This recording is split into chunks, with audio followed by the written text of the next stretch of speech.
it's very common to want to avoid pain. We might experience these emotions, but not tap into what the feeling is. And if we don't tap into the feeling and allow it to permeate us, then we are not able to work through it.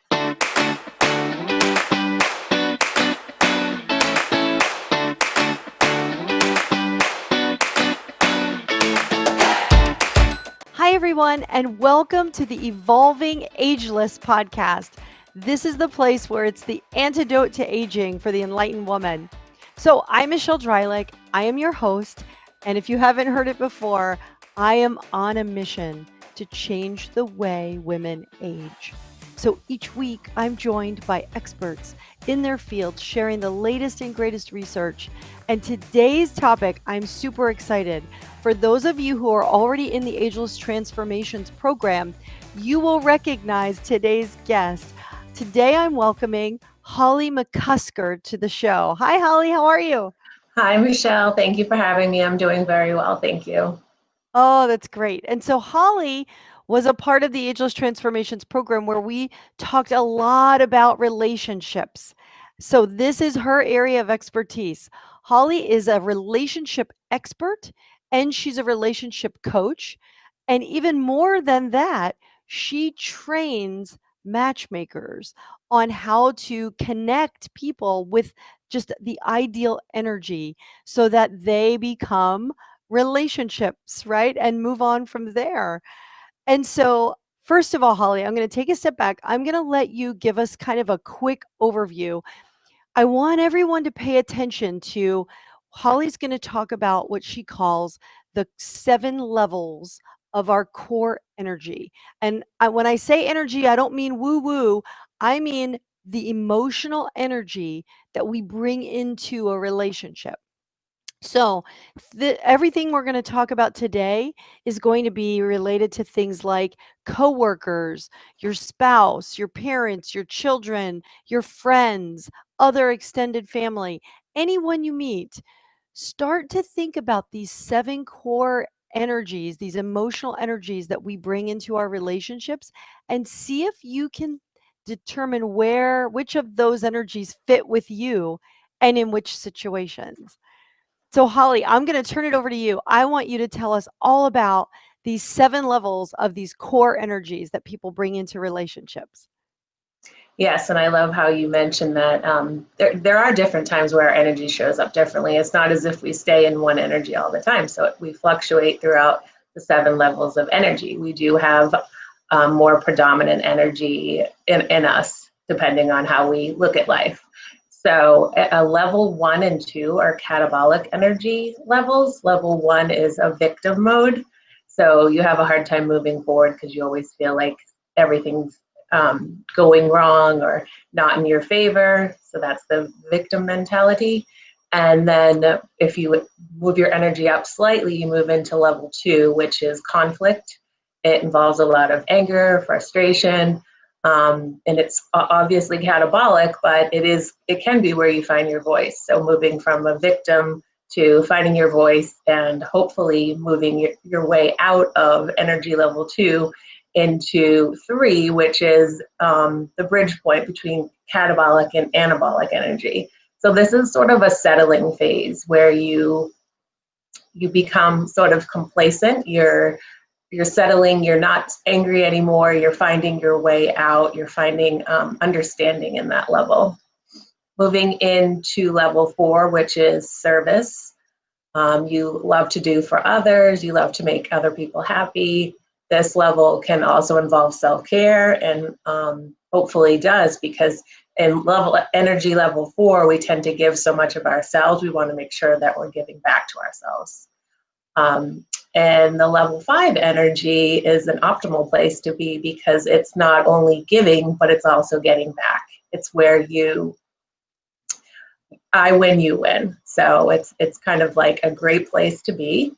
And it's where you see opportunity everywhere. So in contrast to the victim mode where nothing goes right, even when things are not particularly going your way, you can find the opportunity there. You can understand the reason behind it.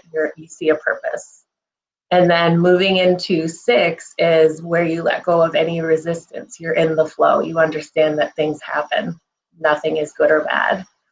And the last level is 7, which nobody ever really resonates there, but it's an area where we can tap into. It's a very creative genius zone, and it's moments of bliss. What's fascinating to me is that we apply these, the way I understand it and the way I've learned it from you is if you think of each relationship that you have, right? Tell us a little bit about that, how these different core energies show up in different places. Yeah, well, if you think about someone who maybe is trying to date and is having some difficult experiences, I don't like to look at them as good or bad, but somebody with a level 1 mentality is going to see them all as a bad experience. They're going to feel like quitting because they may go on a date that doesn't go their way. But as we know, not everybody is a match for each other. So a level 5 person might look at it as I had an opportunity to meet somebody. It didn't go well, but it taught me what I like and don't like in a partner. Got it. Let's talk about family, spouses, significant others. Let's say we're already in a relationship. And the tricky part, I think, is when you're in a relationship for a longer period of time, that person knows everything about us, right? But we tend to fall into these patterns of energy, right? Is Yes. that how you describe it? So I think it's really fascinating to look through these layers and think about times where, with my spouse, what role, what energy do I bring? And I think the important thing here is to just bring awareness to it. Sometimes some relationships, we come into them with an emotional energy that we keep forever, right? We have a hard time shifting out of it, right? Because maybe it's a bigger Yes. part of our personality. So when you're working on matchmaking, and by matchmaking, I know we talk a lot about dating or finding that person, but it relates to all of our relationships, right? So Oh, what do you yes. find works well together? Do people try to resonate at the same level? Is it different levels? Well, and again, although someone might resonate there, the awareness, like you just said, awareness can bring you out of those levels. But it would be difficult to pair someone with a victim mentality, level 1 dominant energy level, with somebody who is a 5 and sees opportunity everywhere. It's more of like an optimistic, pessimistic contrast there. So if the level 1 dominant person is willing to become more aware of their energy and how it is impacting them, it's possible to eventually be paired with someone of a higher level, but there's going to be frustration there because they're not going to see eye to eye on things.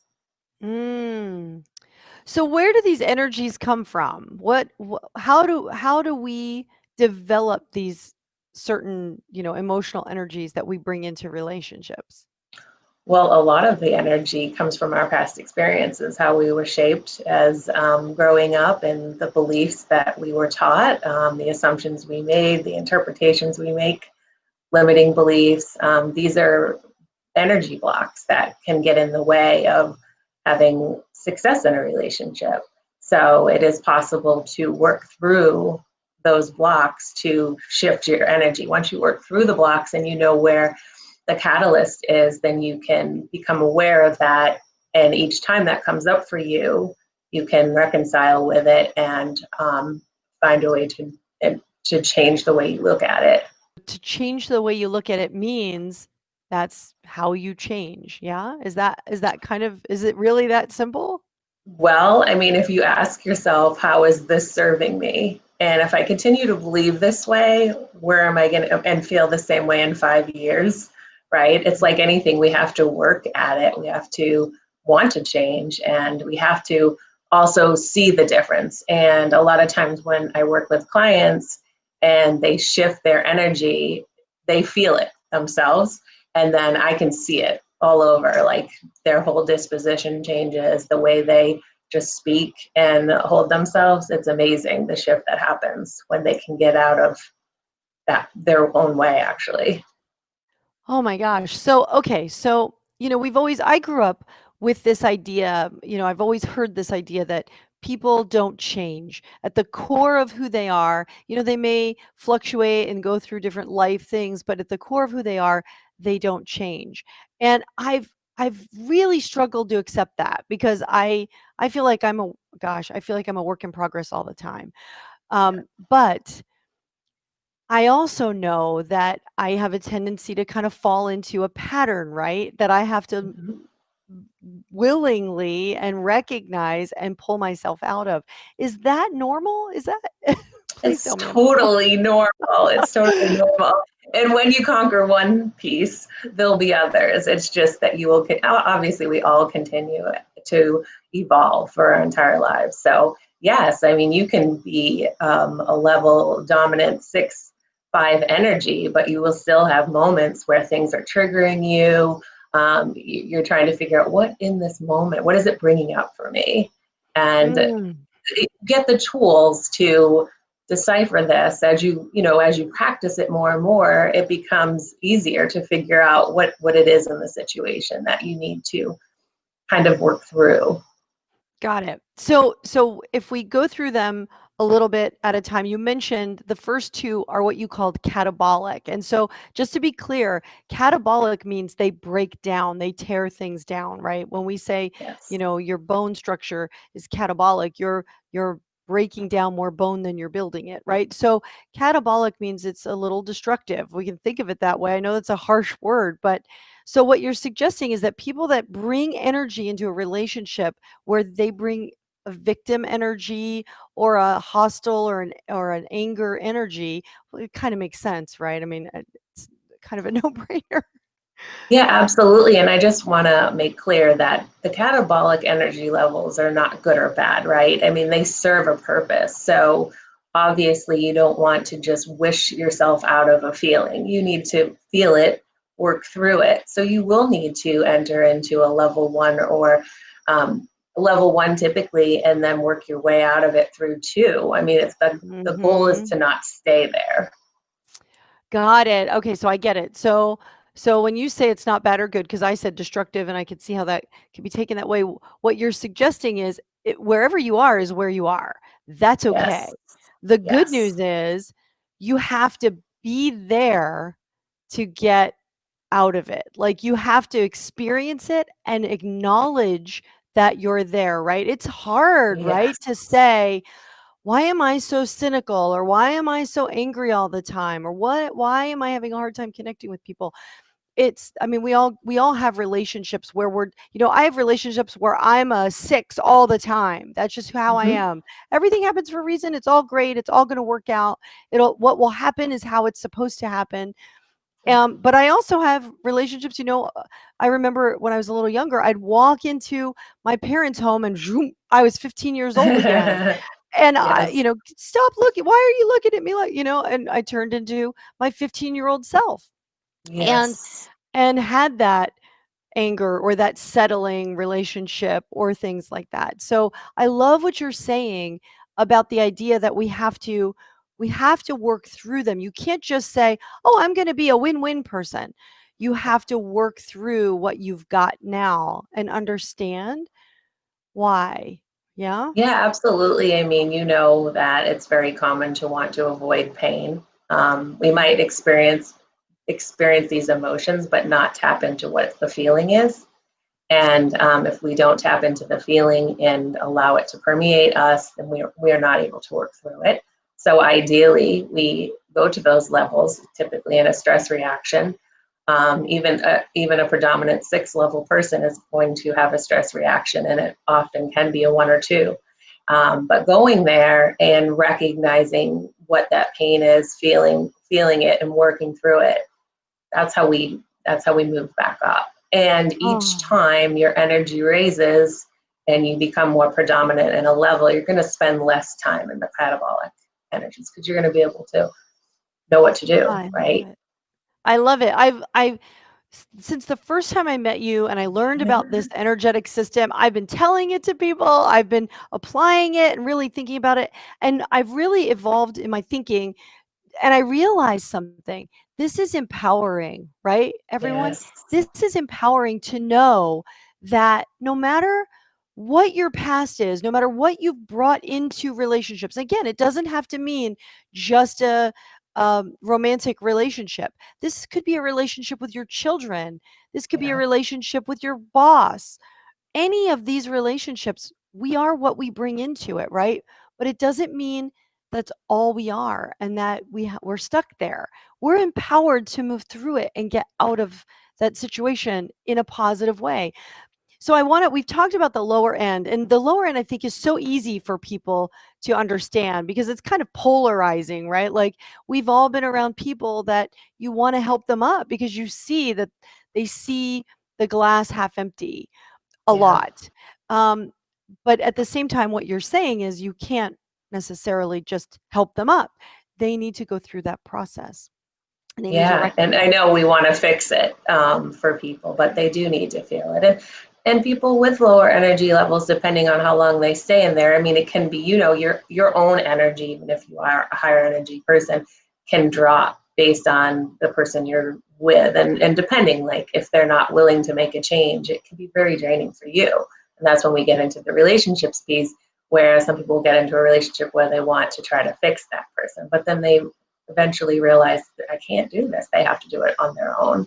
And so, yeah, that's where we're talking about somebody who has worked through things and can shift their energy upwards more easily is probably going to be a better partner for that same upper level energy. Right. So, okay, so we talked about the two that were most obvious and polarizing, the one and two.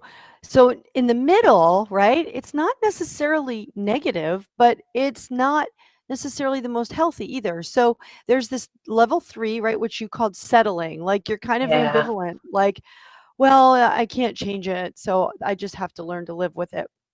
That kind of that I just settle for everything. Oh, this is all I deserve. Is that accurate?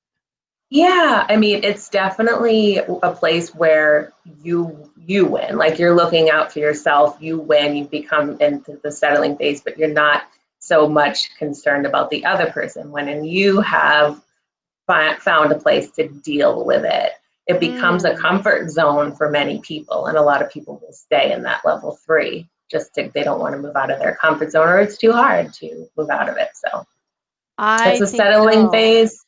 Yeah. Mhm.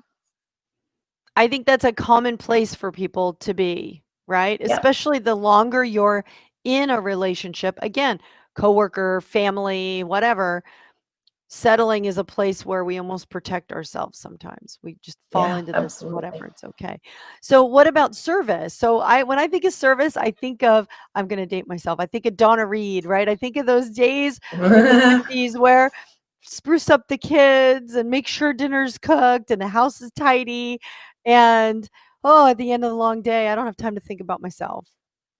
Yeah, it can become that way if it's too much service to other people and not enough self-care. Yes. And also, obviously a service level is great. We're trying to change the world, but we have to look at what are we getting in return. And if it's only doing it for external validation, then that's going to be a problem.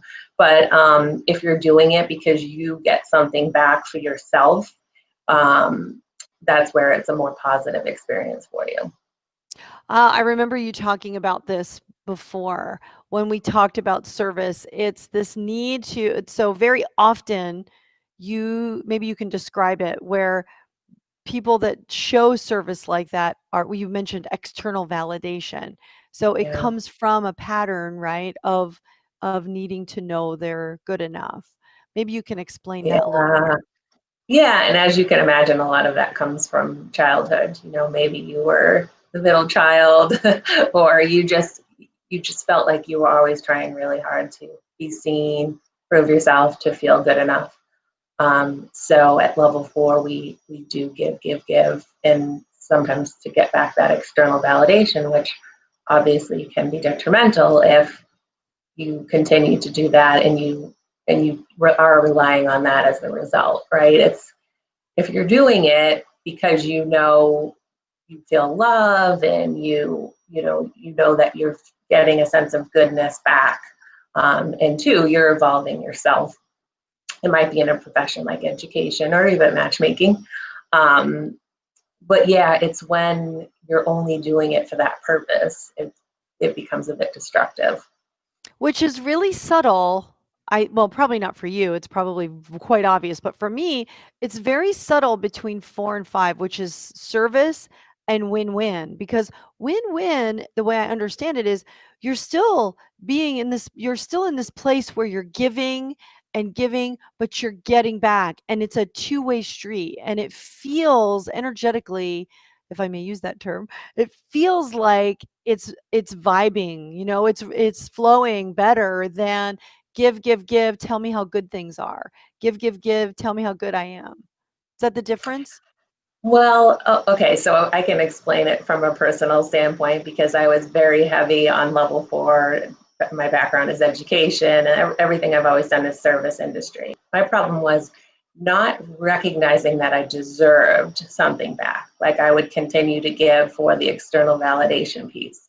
But more at a level 5, when you're giving, you're sort of expecting something in return. It's not as if you just continue to give your time without being compensated or something like that.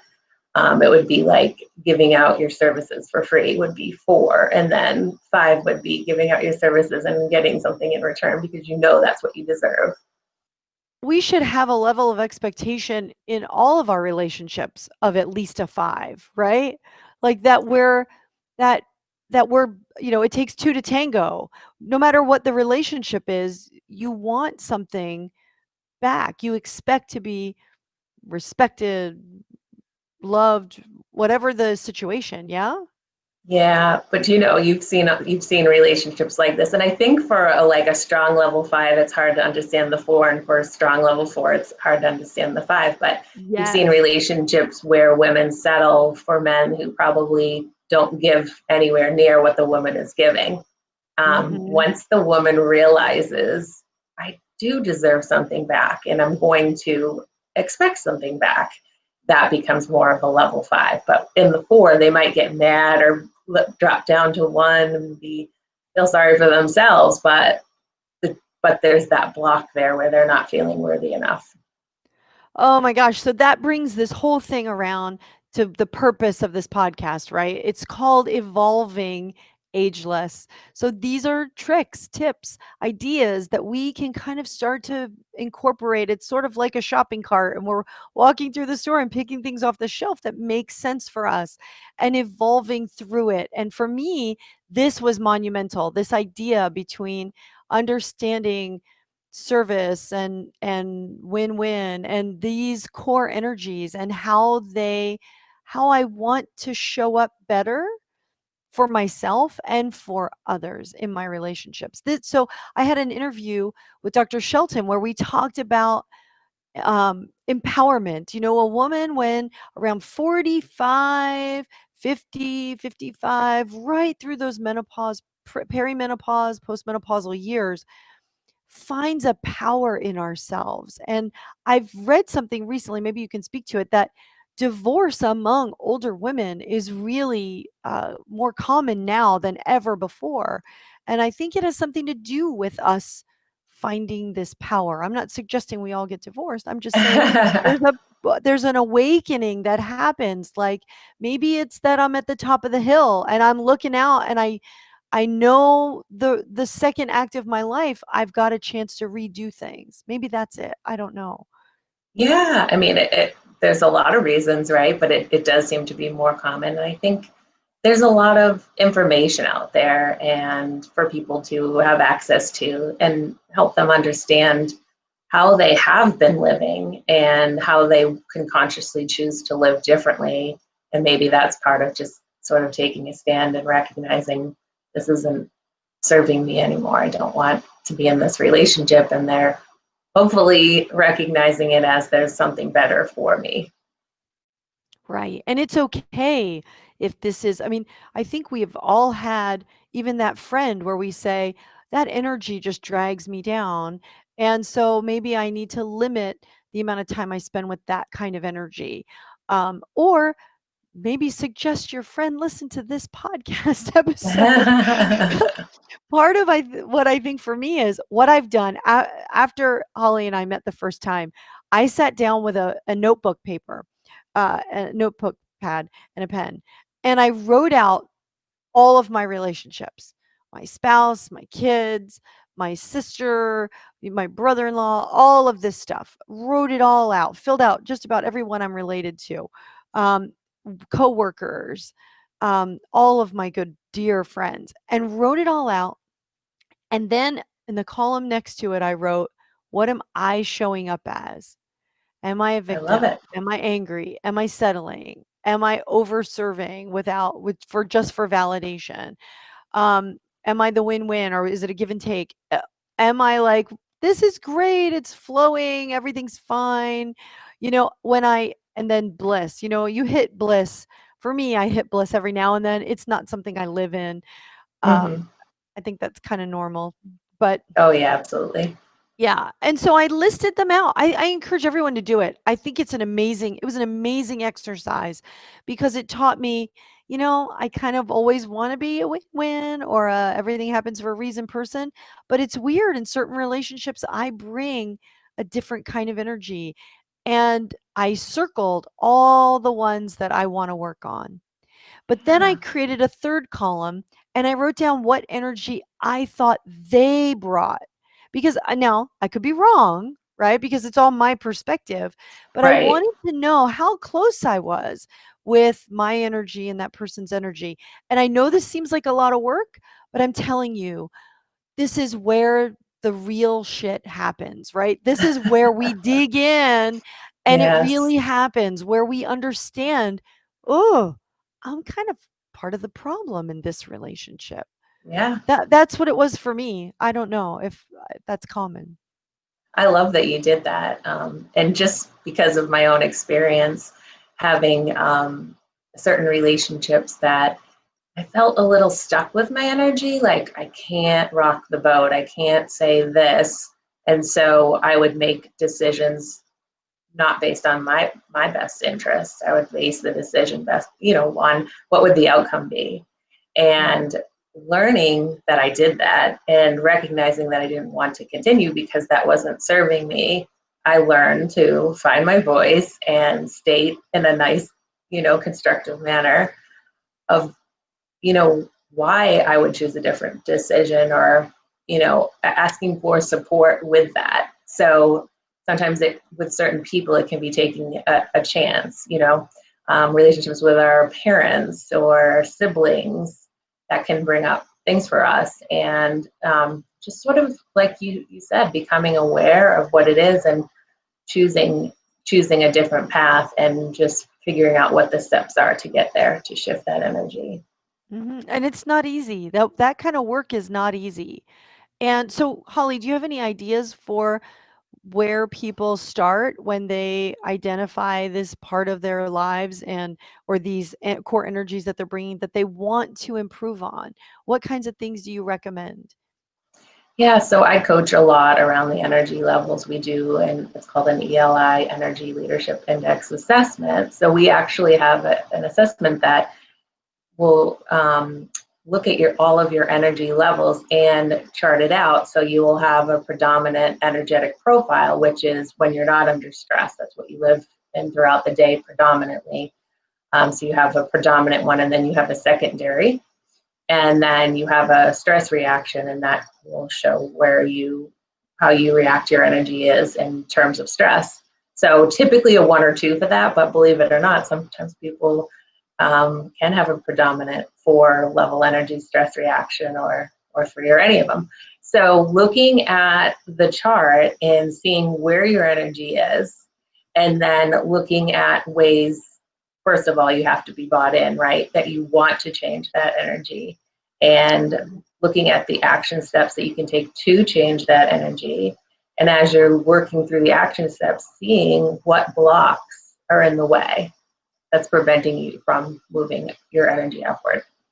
So, just so everyone knows, in the show notes on evolvingageless.com, in today's show notes, we'll have access to Holly's, Instagram and her Facebook and how to get in touch.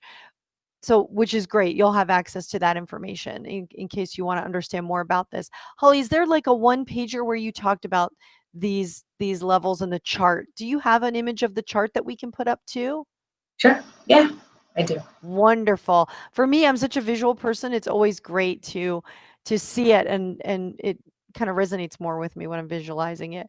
And then the other thing that I would say is I really encourage you to just grab a notebook paper and write it out. Write out all your relationships. Maybe even write out what it is you want to be, which one you want to be.